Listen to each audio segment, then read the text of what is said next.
Na úvod srdečne ja ďakujem za pozvanie, pán Bielský, pani riaditeľka, ďakujem aj vám, aj celému pedagogickému zboru za srdečné pozvanie a privítanie. A veľmi sa teším, že môžem tu dnes s vami byť a vlastne podeliť sa o svoj osobný príbeh, ktorý začal tu v Seredi na Vydárskej ulici, kde som strávila svoje prvé roky života a boli to veľmi šťastné roky, mám na to veľmi pekné spomienky. No a potom ma vietor zavial do zahraničia, o tom vám poviem viac dnes. Na úvod vždy veľmi rada ukazujem, že vlastne čo to je molekulárna biologička, lebo tých termínov je dosť veľa a nie každému to môže byť úplne jasné. Niekedy aj my vedci v tom nemáme úplne jasno, aj to aj kvôli tomu, že tie vedné odbory majú veľký prekryv. No ale keď si to takto vizuálne chceme znázorniť, to je biologička, mikrobiologička a ja teda som tá molekulárna biologička, tá najmenšia z nich, ktorú zaujímajú tie úplne najmenšie molekuly a tie najmenšie časti našich tiel alebo živých organizmov všeobecne. Takže na začiatok len, už vás sľubujem, že nebudem nudiť žiadnymi definíciami, lebo my vedci definície celkom máme radi, ale teda ja sa pokúsim ich veľmi nepoužívať. Molekulárnu biológiu môžete poznať ako vedný odbor. Hej. Takže vedný odbor, ktorý skúma, ako som spomínala, tie najmenšie alebo jedny z tých najmenších molekúl v bunkách. Aj keď oni v podstate sú dosť veľké, ale sú na tej molekulárnej škále, teda zďaleka ich nemôžeme vidieť voľným okom. A to je DNA, mRNA a bielkoviny. A teda predpokladám, že už niekedy ste počuli tú základnú dogmu molekulárnej biológie, že naše bunky ukrývajú v jadre DNA, to je tá genetická informácia, z nej vzniká potom mRNA a mRNA následne je preložená doslova do bielkovín, do proteínov, ktoré vykonávajú všetko dôležité v našich bunkách v podstate. Druhá definícia molekulárnej biológie, ktorá je mne taká bližšia a s ktorou sa ako si aj viac stotožňujem, je, že to je vlastne súbor metód. Sú to metódy, ktoré používame na to, aby sme pochopili viac menej všetko okolo nás a celý svet. Používa sa aj v medicíne napríklad a uvidíte potom ďalej na mojom vlastnom príbehu, že keď ovládate tie základné techniky molekulárnej biológie, máte na výber veľké množstvo tém, ktorým sa môžete venovať. Takže taká základná metóda molekulárnej biológie je PCR. To ste už asi tiež počuli vďaka covidu. Ja vo vašom veku som ani netušila, že čo to je, ale vlastne na PCR stojí celá moderná molekulárna biológia, dá sa povedať. A tých metód je samozrejme oveľa viac. A tie metódy všetky teda znova sa fokusujú najmä na DNA, RNA a bielkoviny. Takže to tak v skratke, čo robím a ja vám teraz poviem svoj osobný príbeh a tam pochopíte vlastne, ako som sa k tomu dostala a na čo to vlastne všetko používam a prečo to je dôležité a snáď aj užitočné v budúcnosti. Svoj príbeh začínam v Nemecku, keď som vlastne išla na vysokú školu. A chcem sa spýtať vás teraz, lebo ste v takom veku, že o chvíľočku asi tiež vás čakajú takéto dôležité rozhodnutia, že koľký z vás vedia, na akú vysokú školu chcete ísť, alebo či vôbec na vysokú školu chcete ísť, čo chcete byť, čo chcete študovať, koľký viete? Takže pár vás má už jasno. Super. A zvyšok teda predpokladám, že stále tápate a neviete a rozhodujete sa. Takže ja by som bola v tej druhej skupine. Keby ste sa mňa spýtali v tom veku, ako ste vy teraz, ja som študovala v Galante, ako bolo spomenuté, potom som išla do Bratislavy na medzinárodné gymnázium na tie posledné 2 roky a odtiaľ bol zvyk teda ísť do zahraničia, lebo tam sa to aj študovalo v angličtine a tak ďalej. A ja som sa hlásila na univerzitu, na túto konkrétnu, do Brém, do nemeckých Brém, je to síce v Nemecku, ale tá univerzita je na americký spôsob. A v Amerike, teda pokiaľ ja viem, to funguje tak, že tam máte dosť veľkú slobodu v tých prvých rokoch a nemusíte presne zadefinovať, čo študujete. Takže ja som tam išla s tým, že biológia ma bavila. Ako je pravda, že biológia ma vždy bavila, ale nikdy to nebolo niečo, prečo by som pociťovala nejaké nadšenie. Akože bola som taká, že mňa bavilo viac menej všetko v škole. A biológia bola jedna z vecí, čo ma bavila. A ešte veľmi ma bavila ekonómia. Lebo práve v tej Bratislave som študovala ekonómiu a teda ja som vždy zbožňovala matematiku a tá matematika v ekonómii je takisto dôležitá. Takže som sa hlásila sem a tam mali aj ekonómiu, aj biológiu a bolo to tak, že vlastne až po prvom roku študent musel zadefinovať, že či chce teda študovať biológiu alebo ekonómiu. A to mne veľmi vyhovovalo, keďže som stále bola nerozhodná, nevedela som, že čím chcem byť. Takže môj príbeh je dosť iný, ako keď čítam často rozhovory s vedcami a oni spomínajú, že ako deti boli zvedavé a zaujímali sa a vedeli, že chcú byť raz vedcami, takže to vôbec nebol môj prípad. Takže v tomto sa ako keby odlišujem od ostatných. Takže môj príbeh, moja cesta k molekulárnej biológii, ako som to nazvala, začala tu v severnom Nemecku. Je tam univerzita, vlastne ona už 3-krát zmenila meno, 2-krát zmenila meno. Keď som ja tam prišla, sa volala IUB, potom bola Jacobs University, teraz je Constructor University. Je to súkromná univerzita. A ako som spomínala, je to na americký spôsob, všetko sa vyučovalo v angličtine. A vlastne ten človek, čo to všetko zmenil, bol tento profesor, Sebastian, ktorý tam stále pracuje. A on ma nadchol pre biológiu. Akože naozaj je to, človek keď si tak spätne pozrie na svoj život, tá úloha učiteľov v živote je extrémne dôležitá. A nebyť jeho, tak neviem, či by som tu dnes stála, neviem vôbec, čo by som robila. Je možné, že môj príbeh by vyzeral úplne ináč. Ale Sebastian bol profesorom biochémie a bunkovej biológie a vlastne od hneď prvého týždňa už som bola ich, tak povediať. Už som hneď vedela, že toto je to, čo ma baví. A čo bolo ešte dôležité, že na tejto univerzite sme hneď od začiatku boli v labákoch. Že som prvýkrát vlastne mala možnosť si to tu vyskúšať. Ja som aj priniesla tu také tie základné pomôcky, čo my používame pri svojej práci. My molekulárni biológovia si môžete potom vyskúšať, keď skončím, aby ste vedeli asi, ako to funguje. A toto si myslím, že bolo tiež veľmi dôležité v tej mojej ďalšej ceste, že hneď od začiatku to nebolo o teórii, neboli to poučky, ale bolo to naozaj že praktické vyučovanie, kedy sme mali experimenty, museli sme písať protokoly a tak ďalej. A to ma teda veľmi bavilo. Takže tu sa začala, až tu vlastne, keď som mala 19 rokov, sa začala moja láska, taká ozajstná láska alebo vášeň pre biológiu.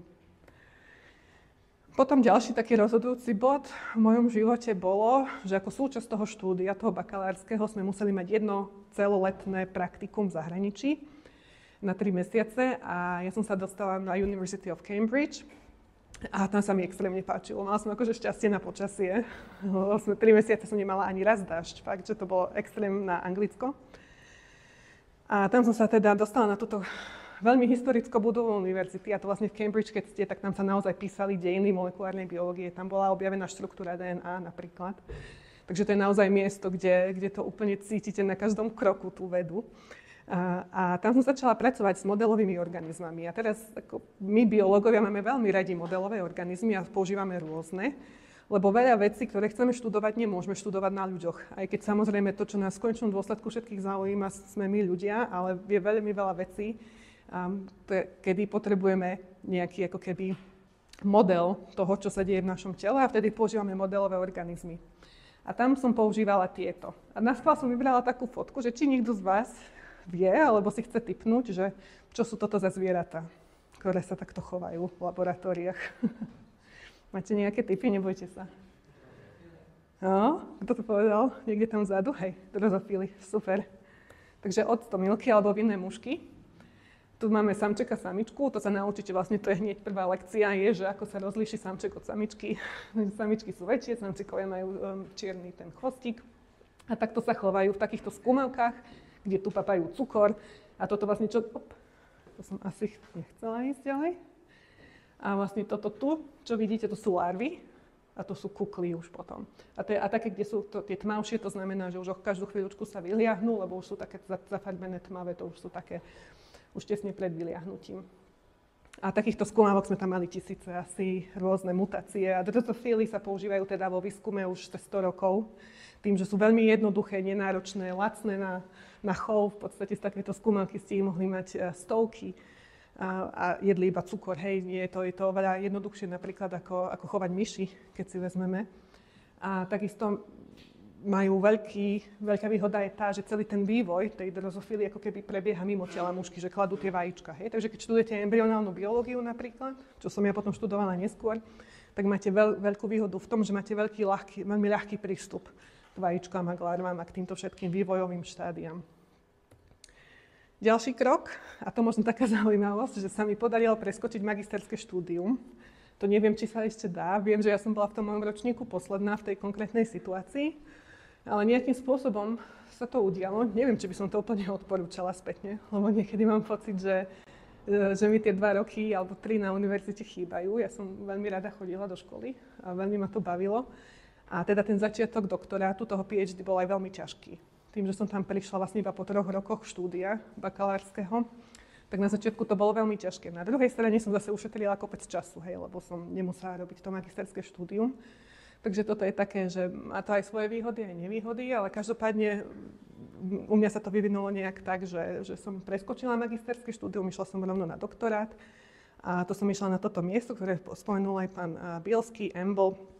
A vo svete molekulárnej biológie je to veľmi, veľmi známe miesto, lebo toto je ako keby centrálne laboratórium molekulárnej biológie, ktoré funguje tak, že má členské štáty, ktoré prispievajú. Slovensko ešte vtedy nebolo členský štát, takže som sa tam aj dosť ťažko dostávala, lebo tým pádom som nemohla mať štipendium od nich, ale musela som mať nejaké externé štipendium, externé financovanie zo Švajčiarska.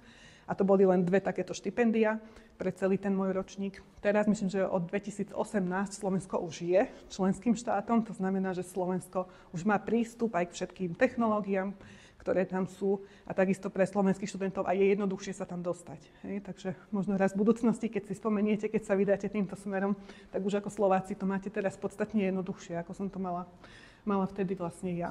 A za môjho pôsobenia tam, ja som tam bola spolu 11 rokov, čo je extrémne dlhá doba, lebo som robila PhD a potom som tam ešte pracovala, tak tam bol iba jeden ďalší Slovák. Hej? Z tohto, čo medzi vedcami aj tam EMBL má cez 1000 zamestnancov a majú pobočky aj po celej Európe. Takže nás tam bolo veľmi málo, takže vás možno aj povzbudzujem týmto, že keď náhodou budete mať raz niekedy tú možnosť, tak určite to vyskúšajte, lebo EMBL je naozaj špičkové, čo sa týka zázemia pre vedcov. Tak toto tam vyzerá, to je teda tá hlavná centrála v Heidelbergu, mimo mesta na kopci. Neviem, častokrát sme my takto izolovaní od mesta. Ale asi potrebujeme ten priestor okolo seba. Je to naozaj veľký kolos laboratórií. A naozaj, keby som mala opísať to miesto jednou vetou, tak je to miesto, kde destilovaná voda tečie z kohútika. Ste otočili kohútik a destilovaná voda je niečo, čo my molekulárni biológovia potrebujeme prakticky non-stop na všetky experimenty. A toto bol doslova luxus, že sme mohli takto mať ľahko prístup k tej destilovanej vode. A tam som mala šťastie, vlastne naozaj to bolo šťastie, lebo neišla som cieľene k tejto skupine, ale naozaj som mala šťastie na túto vedkyňu, ktorá bola mojou šéfkou, Eileen Furlong.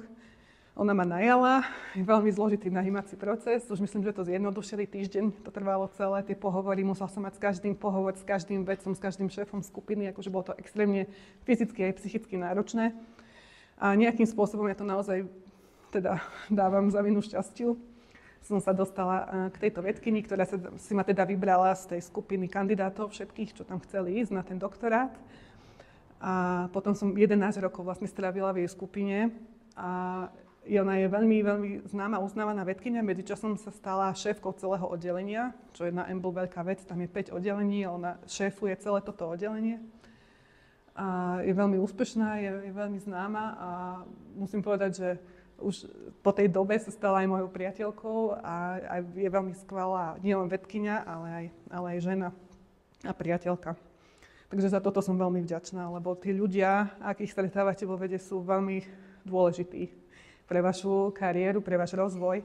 A ja som naozaj mala šťastie, že som sa dostala práve k nej.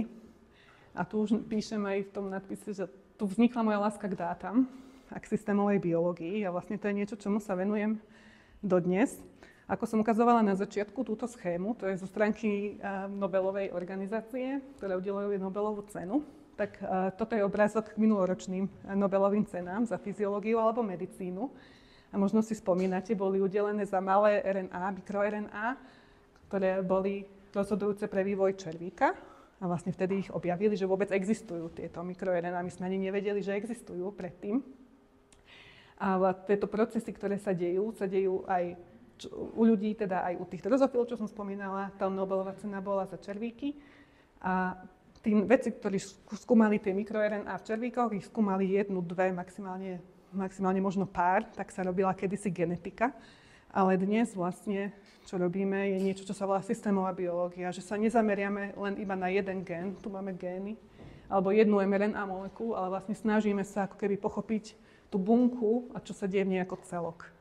A táto moja vášeň pre túto oblasť biológie vznikla práve v Nemecku, lebo presne toto sme študovali tam. Sme študovali, ako je možné, že každá bunka má rovnaké gény. DNA je v našej každej bunke taká istá, ale potom každá bunka sa líši v tom, aké má mRNA bielkoviny a to rozhoduje, či to bude nervová bunka, alebo či to bude svalová bunka, alebo bunka v našich črevách. Takže to, ako sa tie gény zapínajú, vypínajú, tzv. Génová regulácia je vlastne to, čo určuje, aká bunka vznikne v našom tele. A to je ten proces, čo sme my teda študovali v mužkách v Nemecku. A myslím, že sme boli v tom aj celkom úspešní. A keďže tam ide o také všeobecné princípy, ako toto funguje, tak veľa z tých vecí, čo sme my vybádali v mužkách, sa dalo potom aplikovať napríklad aj na ľudí. A ešte je dôležité možno spomenúť, možno ste počuli rozdielne základný výskum, aplikovaný výskum, to sú také dve hlavné vetvy výskumu, toto bol čisto základný výskum. To znamená, že výskum, ktorý nemá nejakú priamu aplikáciu, hej? Že nerobíme to s nejakým priamym úmyslom, že tým pomôžeme ľuďom napríklad pre liečbu nejakej konkrétnej choroby. To bolo čisto o tom, že nás zaujímalo, ako to funguje, prečo to tak funguje. Ale potom je druhá vetva aplikovaný výskum a vlastne to je to, čo robím dnes. A dôležité je, že ten aplikovaný výskum by z toho základného neexistoval. V histórii vedy a biológie máme veľa príkladov, kedy ten základný výskum viedol naozaj k veľkým objavom, ktoré zlepšili náš život, hoci to vtedy možno nikto nečakal. A presne to vlastne sme tam na tom EMBL v Nemecku aj robili. Potom som mala krátku pauzu. Potom som mala už dosť vedy, lebo málo kto vie. A sa mi párkrát stalo, že ľudia boli prekvapení, keď som im to povedala. Ale byť vedcom je veľmi náročné. Je to veľmi časovo náročné, je to psychicky náročné. Keď som robila to PhD, to bolo naozaj, že víkendy, sviatky, to bolo úplne jedno. Som musela byť v práci. Že tam nebolo, že 8-hodinová práca a dosť. A veda takisto nie je práca, ktorú necháte a odídete, ale akože tá veda je s vami stále. Vám ide hlava stále, hej, že to je práca, ktorú si beriete so sebou aj domov. Takže pre mňa to bolo veľmi náročné, síce krásne, ale veľmi intenzívne obdobie tých 11 rokov v Nemecku. A mala som pocit, že si potrebujem oddychnúť, že potrebujem na chvíľočku vypnúť, lebo veda takisto je dosť ťažká sklbiť s osobným životom. A to je veľká téma vo vede a veľmi sa to už lepší. Už myslím, že to je veľa lepšie, ako keď som začínala ja. Ale hlavne pre ženy. Pre nás je to veľmi ťažké spojiť s materstvom a s nejakými rodičovskými ambíciami a túžbami. Takže ja som po tých mojich 11 rokoch v Heidelbergu a tých 3 prémach mala pocit, že už stačilo, že už si to musím ako keby vykompenzovať ten čas, čo som venovala a obetovala vede. Preto sme sa vlastne vrátili na Slovensko. Ale keďže ja veľmi neviem byť úplne nečinná, tak v tomto období vlastne som začala popularizovať vedu. A to som ani nespomenula, ale keď som bola ešte v Heidelbergu, som rada kreslila obrázky a grafy. Ono totiž to my vedci, keď komunikujeme vedu medzi sebou, na konferenciách napríklad, tak veľmi často používame vizualizácie dát alebo rôzne schémy a obrázky. A toto je niečo, čo mňa vždy bavilo a čo som aj pomáhala. Aj pre iných som to robila, nielen pre svoj výskum, aj pre kolegov. A tak nejak plynulo som potom prešla k tej popularizácii vedy, že som už tie obrázky začala chystať nie len pre vedcov teda, ale aj pre nie-vedcov. A keďže obrázky sú taký vizuálny prvok a pre tieto veci Instagram je skvelý, tak som si založila ten profil na Instagrame, kde ma nájdete dodnes. Už som menej aktívna, bohužiaľ, lebo znova pracujem. Ale stále sa tam snažím nejakým spôsobom šíriť povedomie o vede. A takisto mám web stránku a teda chodím, keď mám čas a príležitosť a pozvanie, takto aj na takéto akcie, ako som dnes. Takže toto je niečo, čo vzniklo za tých 5 rokov, čo sme bývali v Prešove. No a potom som si povedala, že už naozaj mi veľmi chýba veda, že som to asi podcenila, ako dlho dokážem byť bez práce. Tak sme sa presťahovali do Viedne, nedávno vlastne.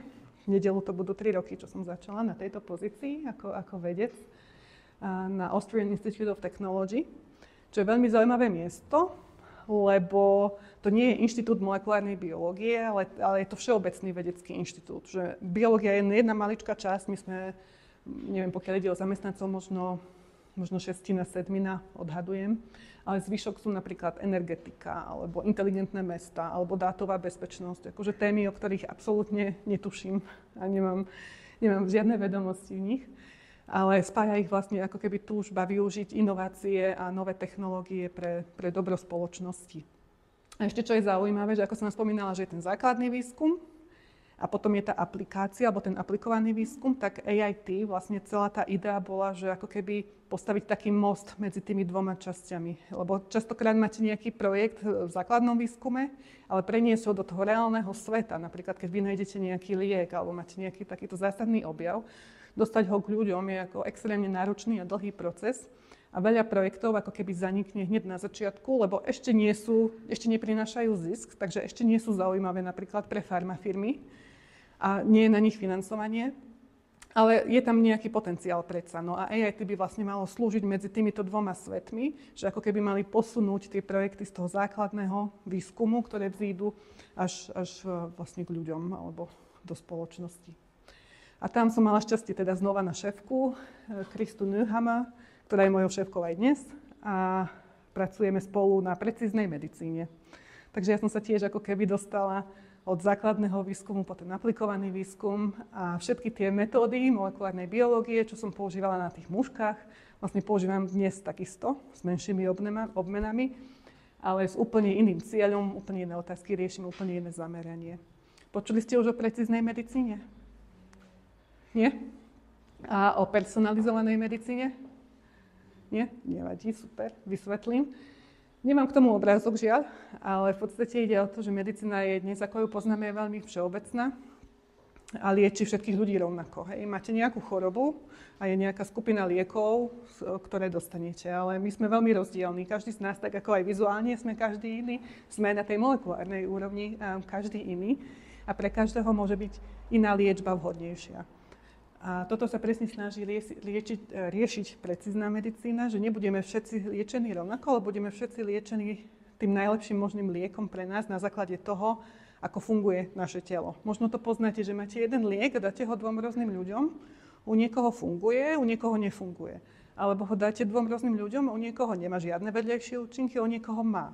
A my práve sa snažíme vyvíjať nástroje a riešenia, ako by lekári mohli už dopredu vedieť, predvídať, pomocou molekulárnej biológie a teda informatiky, že ktorý liek je pre ktorého pacienta vhodnejší. Napríklad lekár bude vedieť, že tomuto pacientovi dám tento liek, lebo má o 90% vyššiu šancu, že bude účinný ako u tohto pacienta. Takže to je tá hlavná otázka, ktorú sa snažíme my riešiť. A ja vám hneď aj ukážem, ako. Snažíme sa to riešiť pomocou telesných tekutín. Naše telo je plné rôznych tekutín. A toto sú tie hlavné, ktoré my používame ako výskumný materiál. Hlavná je krv, najčastejšia. Ale zameriavame sa aj na sliny. Sliny sú populárne, vďaka covidu sa ukázalo, že sliny dokážu veľmi rýchlo byť aj jednoducho zozbierané. A naozaj majú veľa molekúl, ktoré my dokážeme potom merať a charakterizovať a použiť pre nejaké merania a analýzy.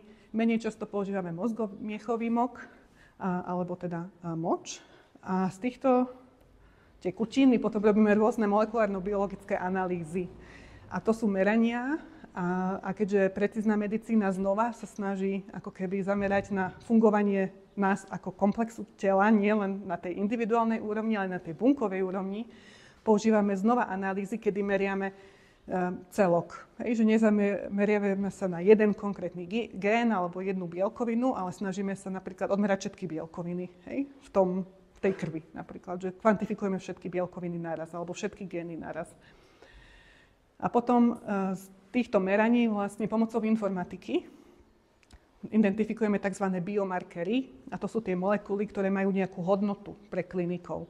A tieto biomarkery môžu byť rôzneho typu, môžu byť napríklad screeningové, to si predstavte tak, že máte populáciu, napríklad teraz nás, ako sme tu, a urobí sa screening, že kto má akú predispozíciu na nejakú chorobu na základe týchto biomarkerov. Potom sú diagnostické, to už je vyslovene, keď idete k lekárovi, máte nejaký problém a veľa chorôb je napríklad ťažké aj diagnostikovať presne a potom tým pádom, že ich neviete presne diagnostikovať, nemôžete ich ani presne liečiť, takže tá diagnostika je naozaj dôležitá. A môžu byť takéto biomarkery použité na presnú diagnostiku z krvi. Je to aj rýchlejšie, je to objektívnejšie napríklad a tak ďalej. Potom sú prognostické, že ako budete predpovedať, ako sa bude tá choroba ďalej vyvíjať. Hej? Prediktívne sú podobné, tam tiež predpovedáte, že čo sa bude ďalej diať. A to napríklad aj, čo som spomínala o tej liečbe, že budete predikovať, že komu dáte akú liečbu, u koho bude aká liečba účinnejšia. No a potom sú monitorovacie. To už keď máte napríklad nejakú diagnózu, napríklad v onkológii sa to často môže používať, že monitorujete vývoj alebo rast tumoru, tak namiesto toho, aby ste používali nejaké zobrazovacie technológie, tak používate molekulárne potom technológie, lebo sú v princípe senzitívnejšie, sú citlivejšie ako zobrazovacie techniky. Ďalší termín, ktorý vám chcem iba veľmi krátko spomenúť, je multiomika. To je vlastne to, čo som spomínala predtým, systémová medicína. Neviem, či to viete prečítať, ale to je vlastne tá komplexita nášho tela, komplexita našich buniek.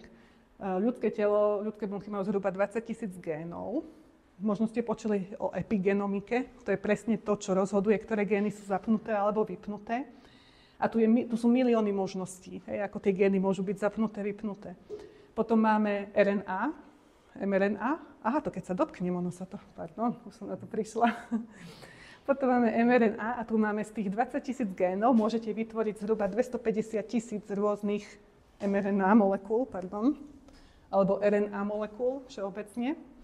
A potom z nich zhruba 100 000 druhov bielkovín. Takže to je extrémne množstvo molekúl, ktoré vás zaujímajú, ktoré chcete odmerať. A moja úloha v tomto celom, toto je teraz obrázok z môjho Instagramu a toto je aj dôvod, prečo som vám priniesla tie skúmavky, lebo toto je presne tá skúmavka. Moja úloha vlastne je, že ja z tých vzoriek, čo som spomínala, väčšinou to je krv, niekedy máme sliny, niekedy máme výnimočne aj tkanivo alebo bunky, len to už je ťažko sa k tomu dostať. Teraz je vlastne trend ísť čo najmenej do tých invazívnych metód a skúšať tie neinvazívne technológie, lebo krv, keď si vezmete, je veľmi jednoduché získať. Moja úloha je vlastne pomocou molekulárnej biológie izolovať z tých vzoriek DNA, RNA, bielkoviny, a pripraviť ich na analýzu. A väčšinou tie analýzy sú také sofistikované a drahé, že to nerobíme priamo u nás, ale už sú na to špeciálne laboratória, ktoré robia tie analýzy. Takže ono naozaj to často vyzerá tak, že ja pipetujem celé dni tým pomocou týchto pipiet maličké množstva tekutín a potom vlastne ich odošleme na analýzu. A tieto metódy sú stále pomerne drahé, takže tých 20 000 eur, tam to je ešte podhodnotené. Väčšinou to ešte býva viac, lebo všetky tie zložky, čo my k tomu potrebujeme, aby sme to dokázali, sú finančne náročné. Takže toto je vlastne výsledok mojej práce. Ono to vyzerá ako voda, ale v skutočnosti to obsahuje napríklad DNA od 100 rôznych pacientov. Hej. A potom toto je vlastne skutočný výsledok mojej práce. Ako som spomínala už predtým, sme veľmi závislí na informatike. Lebo keď si vezmete, že meriate tisíce, 10 000, 100 000 rôznych molekúl, ako to už kalkulačka vám nevyhodnotí, ani Excel. Akože tam už potrebujete silnejšie nástroje a preto používame informatiku. A máme veľmi šikovných informatikov, tí sú neskutočne dôležití pre našu prácu, ktorí potom tieto dáta analyzujú. A to všetko je možné vlastne vďaka tomu, to je ďalší obrázok z môjho profilu, že sme mali extrémny vývoj v technológiách, čo sa týka čítania DNA. Ono to tu asi dobre nevidíte, ale toto sú všetko písmenka z našej DNA. DNA obsahuje ako keby 4 rôzne písmenka, C, A, T, G. A vlastne pomocou čítania DNA my vieme čítať aj RNA, aj tú epigenomiku, čo som vám spomínala. To všetko dokážeme takto vlastne prečítať tú sekvenciu týchto molekúl a vieme ich identifikovať. A tu nastal veľký zlom v roku 2007, kedy vlastne vyvinuli nové prístroje, ktoré to dokážu robiť extrémne rýchlo a lacno a vlastne dnes dokážeme viac menej za $200 prečítať genóm človeka. A človek má zhruba 3 miliardy báz alebo týchto písmenok v genóme a trvá to zhruba deň, možno 2 dní dnes s týmito prístrojmi. A som bola zvedavá, že ako dlho by to trvalo, keď si predstavíte, že máte teraz knihu s tým genómom človeka, 3 miliardy písmen, že ako dlho si myslíte, že by trvalo, keby ste chceli nahlas prečítať celý genóm rýchlosťou 1 písmenko za sekundu. Či máte nejaký odhad, koľko rokov, to je pomôcka, by vám trvalo to celé prečítať, celý ten genóm, celú tú DNA našu. Máte nejaký odhad? 5. Dobre, super, je to viac? 10, super, ešte viac, menej. 500, trošku menej. 250 by trvalo, keby 8 hodín denne si čítal.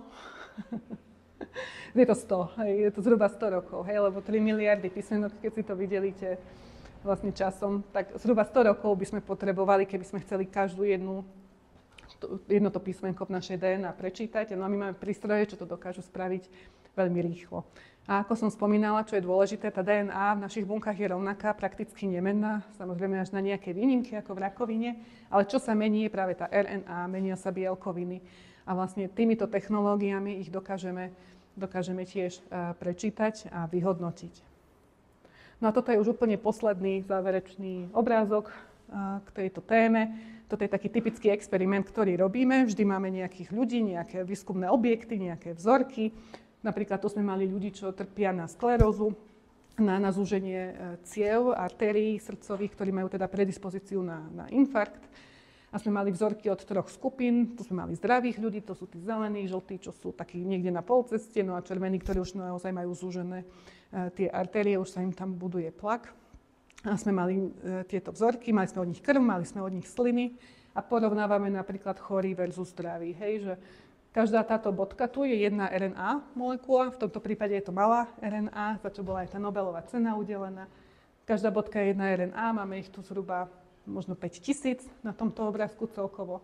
A potom sa snažíme nájsť tie, ktoré sú rozdielne medzi nimi. Hej, porovnáme vždy dve skupiny. A tie sú tu znázornené červeným. Napríklad táto vidíte tu, že je veľmi iná, že máme z tejto konkrétnej RNA molekuly máme oveľa menej v tých chorých ako v zdravých. Hej, a to nám teraz môže veľmi pomôcť. Pomôže nám to napríklad aj pochopiť tú chorobu. Si povieme, že aha, že tu máme zrazu menej, čo to znamená, prečo jej máme menej, čo ju reguluje, aká je jej úloha a tak ďalej. No a druhá potom otázka je, že vieme to nejako využiť napríklad tej diagnostike, že keď napríklad budeme všetkým ľuďom merať túto jednu molekulu, budeme vedieť predpovedať, že či budú mať tú chorobu alebo nie.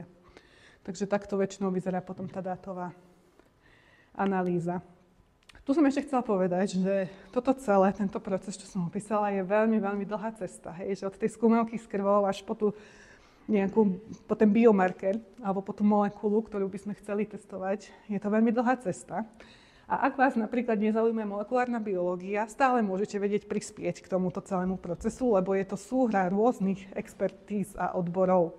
Takže na začiatku sú to lekári. Hej? Na začiatku úplnom naozaj lekári, máme veľa odborníkov v našich skupinách, v našich ako keby partnerských organizáciách, ktorí sú tí, ktorí určujú, že napríklad čo budeme skúmať. Oni majú tú expertízu o danej chorobe. Hej? Oni vedia, že čo je zmysluplné študovať a analyzovať. My túto expertízu ako molekulárni biológovia nemáme. My máme expertízu, ako spraviť tie merania, ale my nevieme posúdiť, že čo je dôležité, na čo sa máme zaberať. Takže lekári sú extrémne dôležití a oni vlastne sú ako keby tí iniciátori tohto celého spolu s pacientskými organizáciami. V poslednej dobe je veľký, ja nechcem povedať, že tlak, lebo to nie je nič negatívne, ale skrátka sa vyvíja veľké úsilie, aby pacienti sami mali možnosť ako keby zasahovať do toho, čo sa bude študovať a čo nie. Napríklad, môžem povedať príklad, pracujeme na projekte s atopickou dermatitidou, teda s ekzémom, a tam napríklad vieme od pacientov, že to, čo najviac ich trápi, je svrbenie. Že to nie je ani nejaká možno stigma z toho, ako vyzerajú napríklad, alebo nejaké iné následky, alebo iné tie aspekty ochorenia, ale že svrbenie je pre nich to najhoršie. Takže sa snažíme pomôcť týmto smerom. To tretie sme potom my, vlastne tí vedci a technologickí odborníci, ktorí zase majú expertízu, ako dostať tie molekuly z DNA, RNA, ako ich osekvenovať, ako ich prečítať a tak ďalej. A informatikov, dátových analytikov som spomínala. No a potom, keď toto všetko prebehne, potom prídu tie biotechnologické firmy, priemyselní partneri, regulačné úrady, napríklad to regulatorika je tiež ako pre mňa veľká neznáma, ale je to extrémne zložité vlastne byť schopný otestovať ten produkt a pripraviť do štádia vlastne, že bude ako keby prístupný až pre pacientov a zavedie sa do každodenného klinického používania. Takže takto vyzerá náš projekt. To je veľmi dôležitý bod, že veda je tímová práca. A tak to platí aj v malom, ale aj vo veľkom. My pracujeme väčšinou v tímoch, takže ja keď tu hovorím my, stále to je ako moja skupina, lebo na nás je viac. A toto je projekt, takže teraz je vlastne ako keby trendom tým, že tie problémy sú už také zložité, že potrebujete lekárov, informatikov, potrebujete priemysel a tak ďalej, že sa ako keby spájajú tie týmy inštitúcie z celej Európy alebo z celého sveta.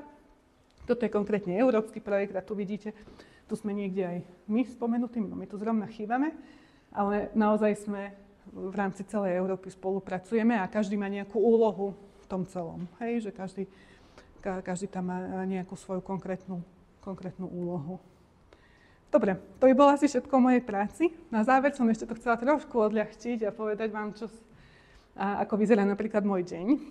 Takto si myslím, že si väčšina ľudí myslí, že vyzerá práca vedca. Aspoň ja som si to myslela, keď som v tom vašom veku nevedela, že čo chce byť. Som si myslela, že to vedci sú tí, čo stále zatvorení v plášti v laboratóriu a pipetujú non-stop, ale Ale teraz už viem, že to vôbec nie je pravda.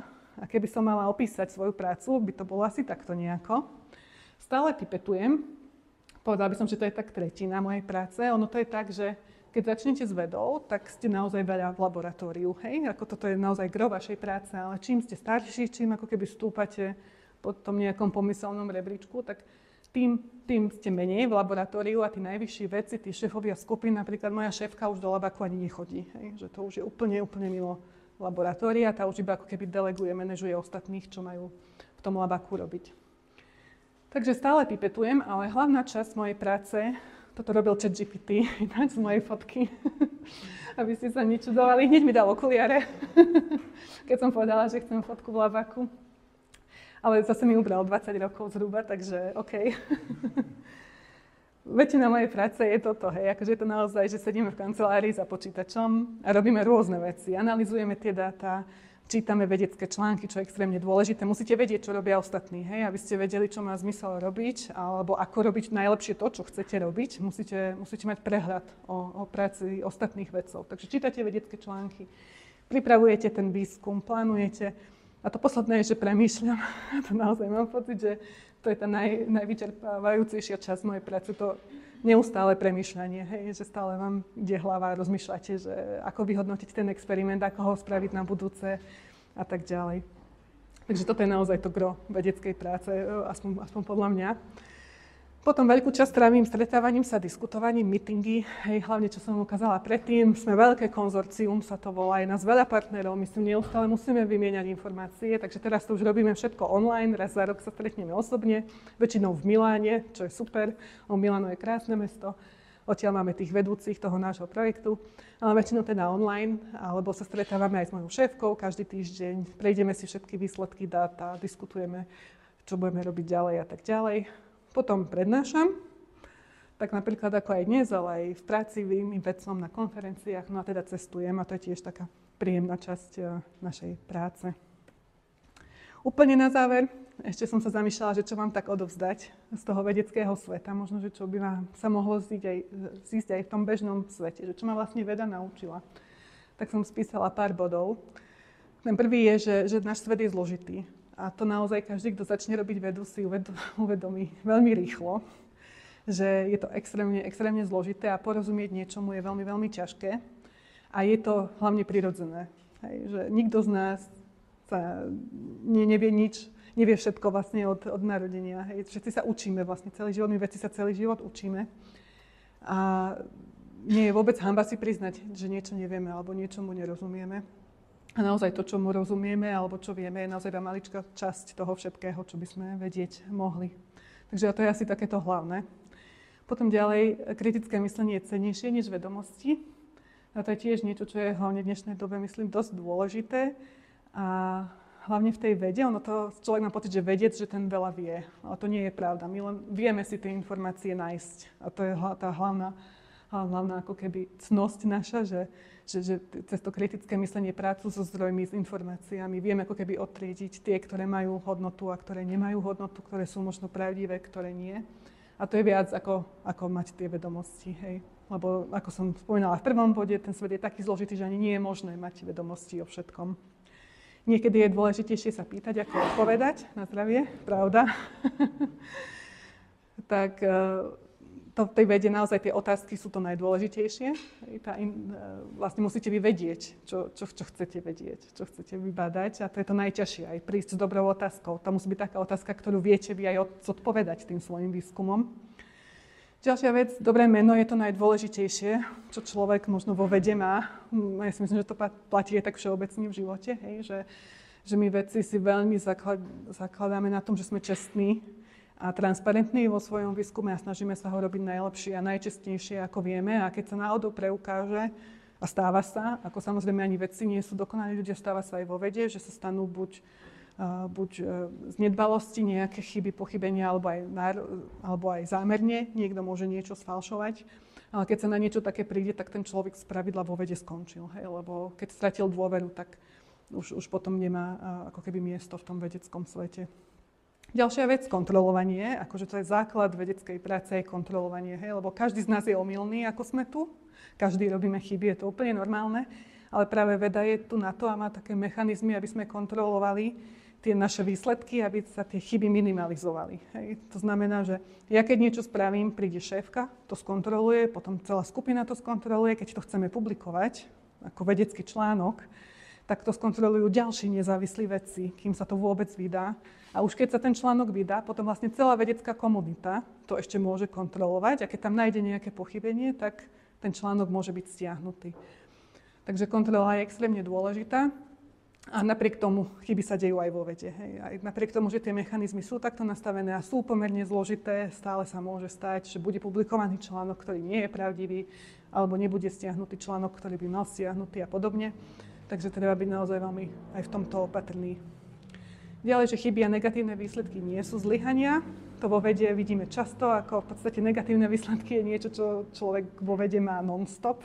Preto treba byť aj tak trošku obrnený a byť taký otrlý voči negativite. Hej. V podstate musíte veľmi veľa skúmať, až kým niečo vyskúmate, až kým spravíte nejaký objav a tá cesta je naozaj kľukatá, zložitá, dlhá. Ale tie negatívne výsledky sú niečo, čo vás posúva ďalej. Hej. Že je to stále, si viete z toho vziať nejaké ponaučenie a čo vás to posunie ďalej. Trpezlivosť a tímová práca. To je takisto veľmi dôležité tým, že som spomínala, že tam je veľa úskalí a rôznych ťažkých situácií, kedy sa vám naozaj nedarí, máte pocit, že to neviete, tak stále musíte byť trpezliví vlastne vydržať. No a to posledné, to je také, že bez angličtiny a v mojom prípade teda aj matematiky si to uvedomujem stále viac a viac, aby som sa ďaleko nedostala. No aké super. Toto je Dunning-Krugerová krivka, ktorá myslím, že naozaj platí. Že keď chcete naozaj niečom byť odborník, musíte väčšinou si prechádzate tým štádiom, že viete niečo iba povrchne, ale potom vlastne spadnete do toho, že si uvedomíte, že viete toho naozaj veľmi málo. A potom až keď sa stále viac a viac stávate, niečomu venujete, až potom vlastne sa stanete naozaj tým odborníkom. Dobre, to je všetko. Ďakujem krásne za pozornosť.